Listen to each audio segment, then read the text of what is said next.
आइए देखिए, जैसा कि मैंने आप लोगों से वादा किया था, अगर मेरे 100 सब्सक्राइबर होते हैं तो मैं कक्षा 10 का कुछ टॉपिक पढ़ाऊंगा, जिसमें मैंने एक महत्वपूर्ण टॉपिक पकड़ा है जो सन 2011 में क्वेश्चन आया हुआ है और ये 4 नंबर का कक्षा 10वीं में पूछा जाता है। अगर इंटरमीडिएट में भी कहा जाए तो ये इंटरमीडिएट के लिए भी इम्पोर्टेंट क्वेश्चन है, लेकिन 10वीं बच्चों की अपील के कारण मैंने ये वीडियो बनाया। इसमें मैं आपको एक क्वेश्चन दिखा रहा हूँ। क्वेश्चन नंबर हमारा 1 है, ए व बी के बीच तुल्य प्रतिरोध ज्ञात कीजिए। ए व बी के बीच तुल्य प्रतिरोध ज्ञात कीजिए, ये उसका डायग्राम है, चित्र है। अब हम इसको सरल विधि से आपको बताएंगे, बहुत ही सरल विधि से इसका हल किया जाए। तो चित्र में ही आप आरेखित कर लीजिए, आप चित्र को बना लीजिए। इसका नाम R1 दे दीजिए, इसका नाम R2 दे दीजिए, इसका नाम R3 दे दीजिए, इसका नाम R4। नामकरण इसलिए क्योंकि उसको सरलता से हम बता सके कि कहाँ से कहाँ के बीच में बात कर रहे हैं। देखिए, आपको मैं अलग मेथड बता रहा हूँ। अगर हम इस लाइन से चलते हैं और इस लाइन के पास 2 रास्ते हो गए और हम इस एक रास्ते को पकड़ के चले, दूसरी लाइन जहाँ तक मिले, तो इसमें जितने भी हमारे प्रतिरोध लगेंगे, रेजिस्टेंस लगेंगे, वो सब श्रेणी क्रम में होंगे। तो हम कह सकते हैं कि R1 व R2 श्रेणी क्रम में।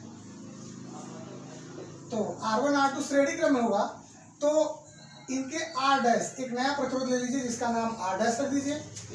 तो R1 plus R2, R1 plus R2 दस, इसको रखेंगे 1 प्लस 1 दैट इज 2। अब इसी प्रकार से दूसरे को देखिए, इसी प्रकार R3 व R4 श्रेणी क्रम में। अगर 10वीं बच्चे हैं तो चाहे तो इसे अलग अलग कर रहे हैं, कोई दिक्कत नहीं। 12वीं बच्चे चाहें तो इसी में लिख सकते थे कि R1 R2 श्रेणी क्रम तथा R3 व R4 श्रेणी क्रम, साइड में वो भी कर सकते हैं, कोई बात नहीं। अब इसको देखते हैं, तो इनके तुल्य के लिए देखेंगे फार्मूला होता है R डबल डैश। एक बार हमने डैश यूज किया, अलग करते हैं नाम। तो यहाँ पर R3 प्लस R4, इसको हम अप्लाई करेंगे तो यहाँ भी 1 प्लस 1, तो इसका भी आ जाएगा 2 ओम। अब इसके लिए अगर आप चाहें तो इनका एक इक्वल डायग्राम बना लीजिए, ये कुछ इस प्रकार से।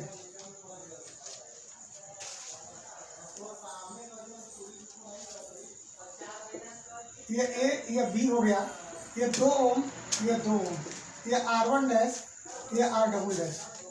तो R1 डैश व R2 डैश जब 2 अलग अलग भुजाओं पर है तो इनके प्रतिरोधों को समांतर क्रम में जोड़ा जाएगा। तो कहेंगे समांतर क्रम में, समांतर क्रम में।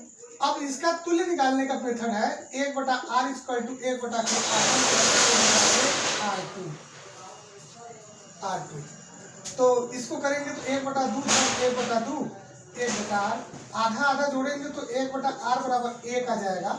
या इसको आप चाहे तो मेथड देख सकते हैं 2, अगर इसका हर बराबर है तो 2 ले लीजिए और अंश को उतार लीजिए। 1/R बराबर 2 बटा के रूट कैंसिलेशन करेंगे तो 1/1, अर्थात R बराबर 1 ओम।